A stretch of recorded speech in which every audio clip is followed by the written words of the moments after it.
du vent. Amen. Ça, c'est la parole de celui qu'on appelle Salomon, l'homme sage. Amen. J'aimerais que nous sautions, nous allions au verset 12. Je m'excuse, chapitre 12. Et nous lirons le verset 13 jusqu'au verset 14. La Bible dit ceci. Écoutons bien la conclusion de tout ce discours. Sois rempli de respect pour Dieu. Obéis à ses commandements, car c'est là l'essentiel pour l'homme. En effet, Dieu jugera toute œuvre, même celle qui a été accomplie en cachette, les bonnes et les mauvaises. Amen. Amen. Je suis en train de reprendre le discours de cet homme influent qui a marqué son temps.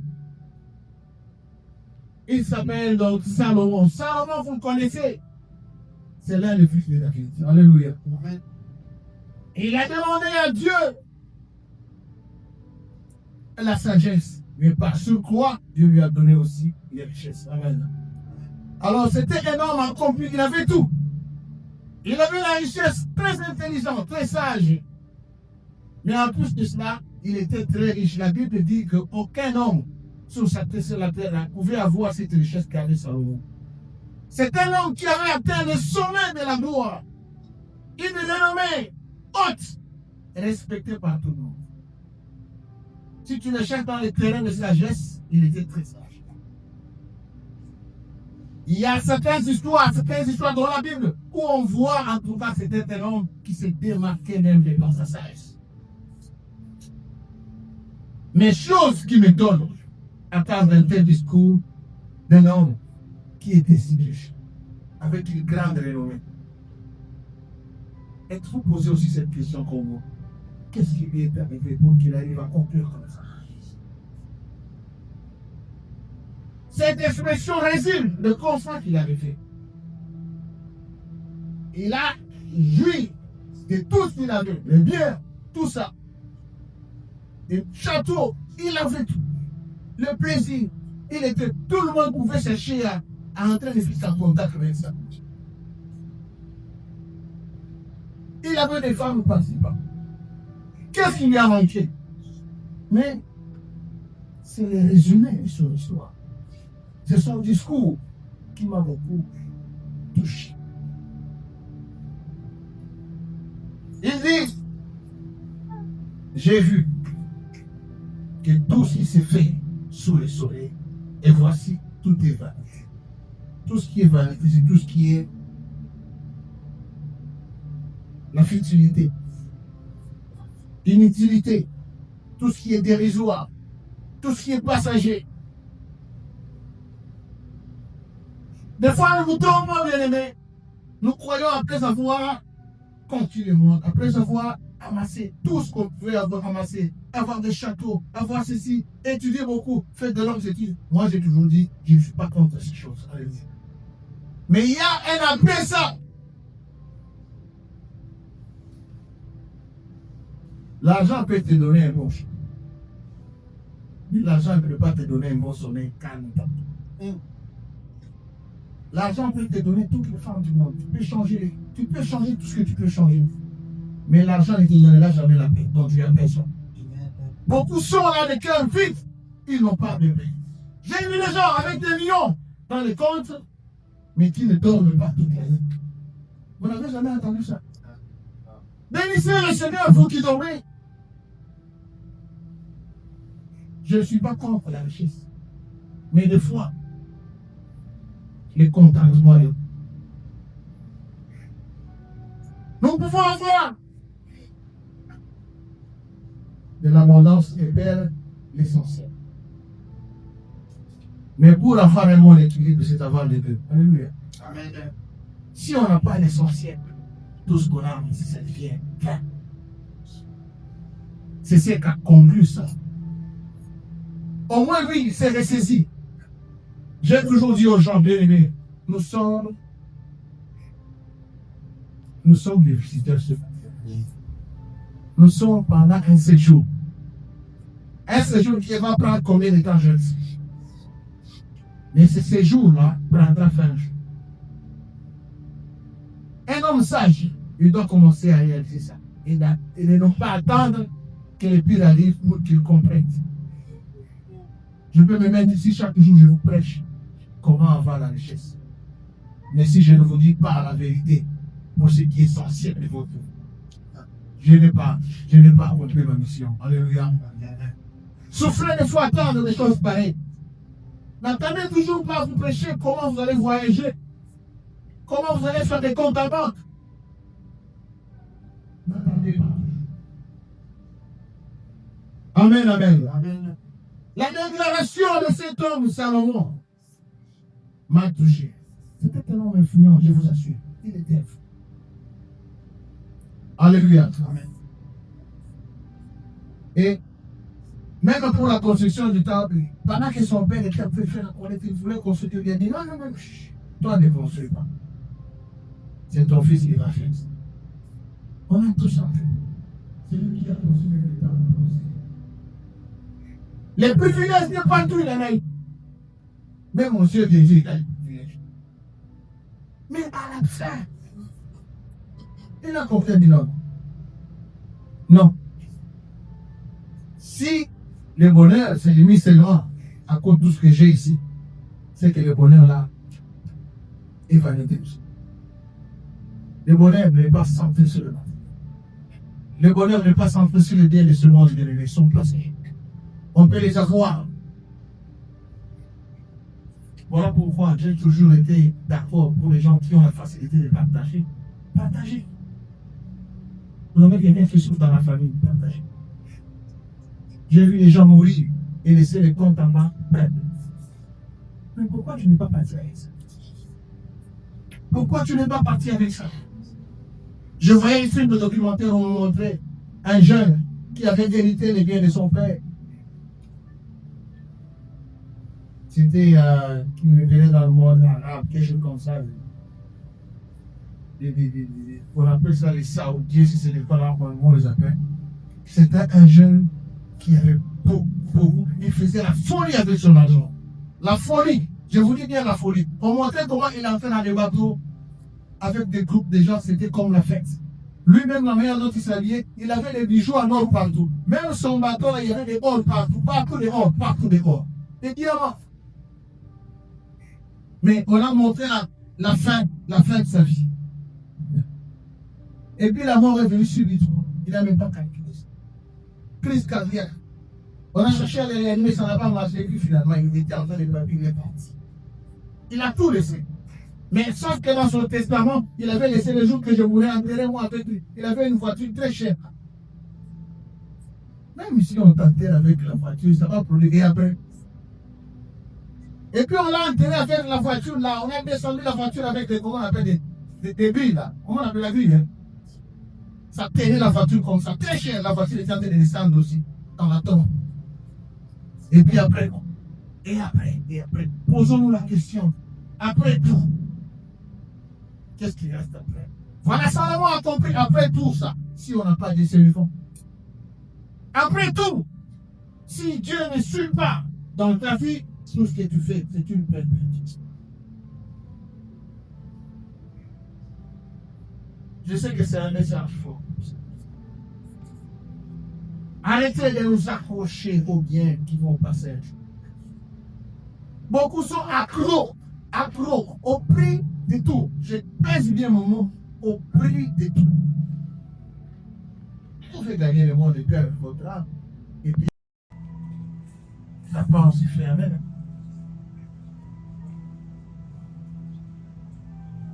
Tout est vanité. Poursuite du vent. L'effort de la poursuite des choses matérielles sans Dieu, c'est une peine perdue. Réveillons-nous, cherchons le Seigneur. Alléluia.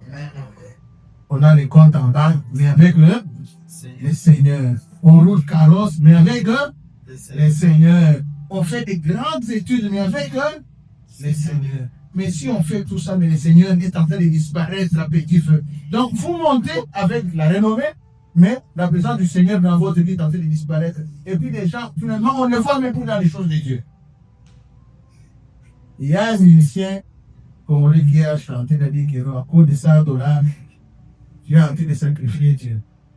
C'est tout simplement pour dire que à cause des choses matérielles, tu es en train d'oublier Dieu dans ta vie. Tu effaces Dieu dans ta vie. Pourquoi? Pourquoi, bien-aimé? Pourquoi?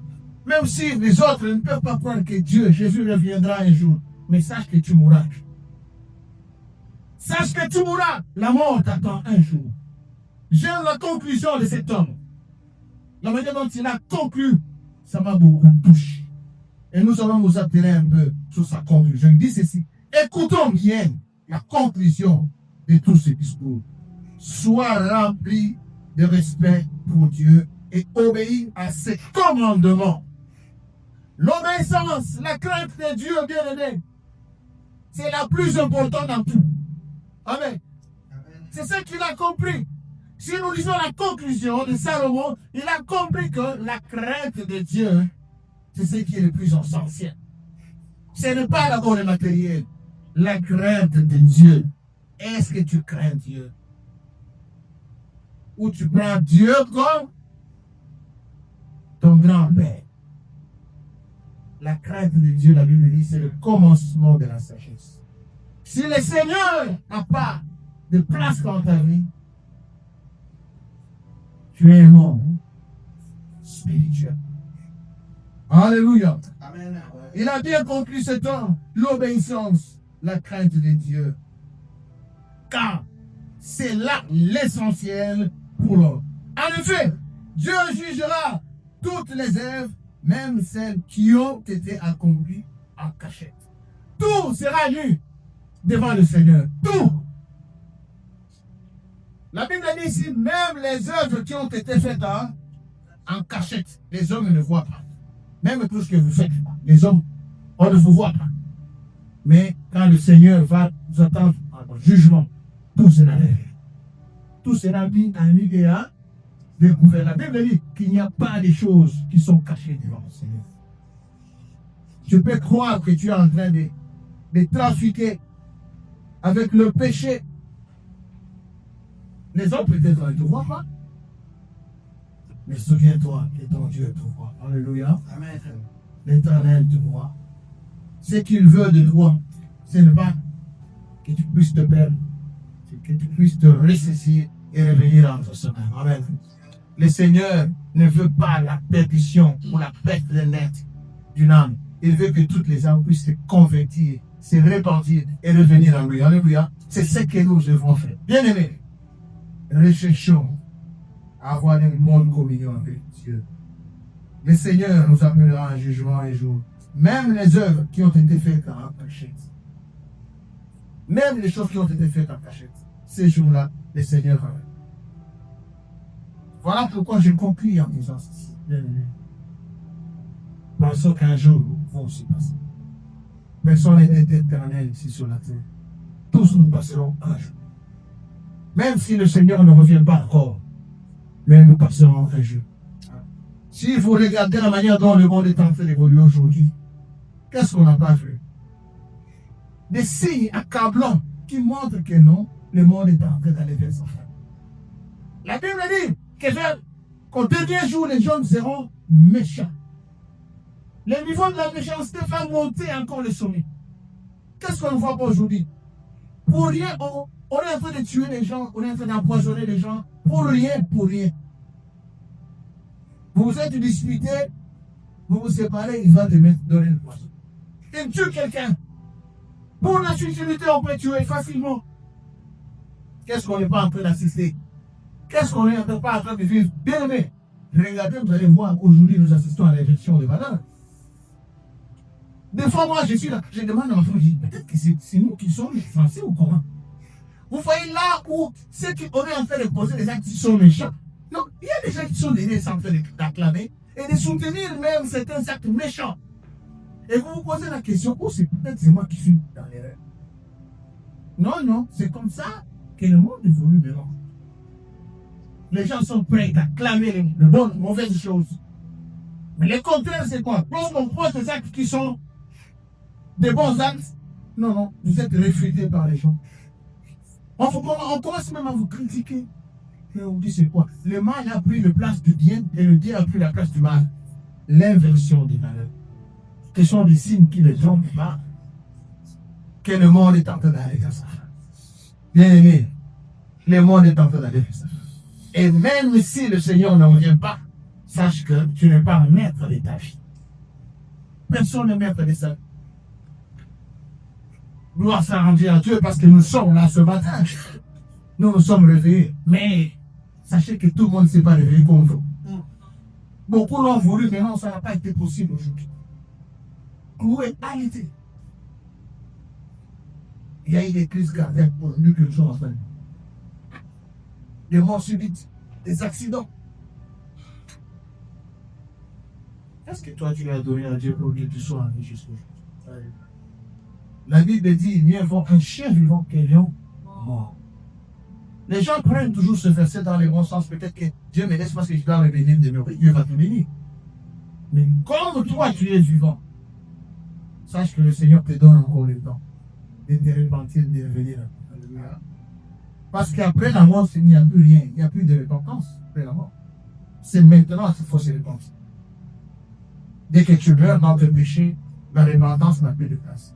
Non, prions pour les autres là, que le Seigneur... Qu'est-ce que le Seigneur va faire? Ils sont morts.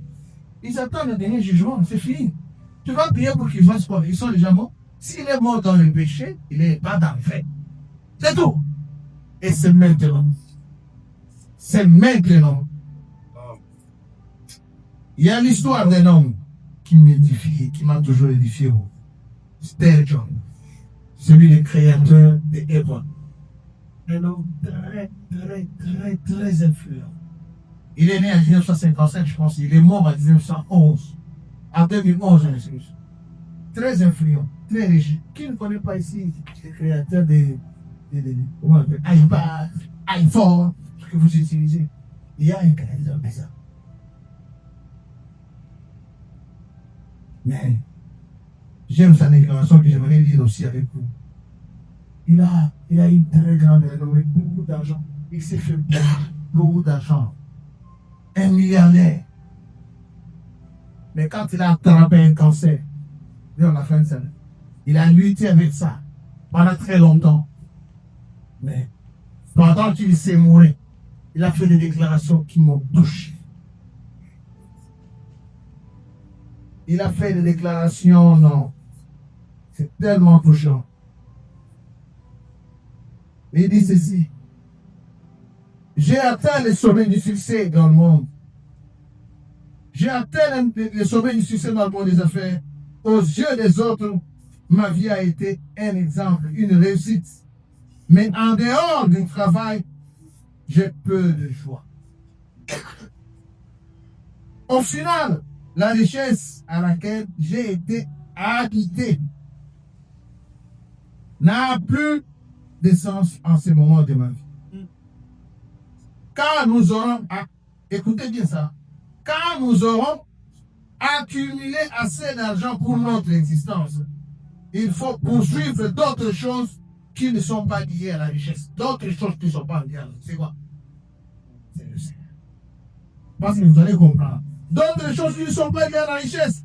Car ce qui compte vraiment, c'est l'amour, la famille, les relations humaines et la paix intérieure.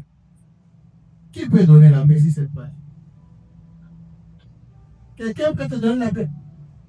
Un être humain ne peut jamais donner la paix. C'est une paix éphémère. Mais la vraie paix, ça vient de Jésus. Même dans la tribulation, même dans les difficultés, même là, la situation devient insupportable. Le Seigneur est capable de donner la paix. Comme je disais ici à mon introduction, beaucoup ont gagné beaucoup d'argent, mais ils n'ont pas de paix, ils ne dorment pas. Il a manqué la paix. Quelle conclusion tout touche? Pendant qu'il s'est mouru là, son argent était incapable de lui donner la vie. Il était prêt à donner même 1 milliard pour qu'il vive. L'argent ne résout pas tout. C'est le monde qui trompe, qui dit que tu as l'argent, tu as tout. Non. Tu peux avoir l'argent, mais tu n'auras pas tout. Alléluia. Amen. Mais quand tu as celui qui donne l'argent, tu as tout. Quand tu as celui qui donne la paix, c'est le nom lui-même du nom de la paix. Lui, quand tu l'as dans ta vie, tu as tout. Cherchez le Seigneur. Recherchez le Seigneur. Pendant qu'il est temps. Recherchez le Seigneur. Pendant qu'il est temps. Chaque fois, je ne cesserai de vous déranger. Ma soeur, mon frère, viens. Viens avec nous. Allez au travail, mais pensez que vous avez Dieu qui vous a donné ça.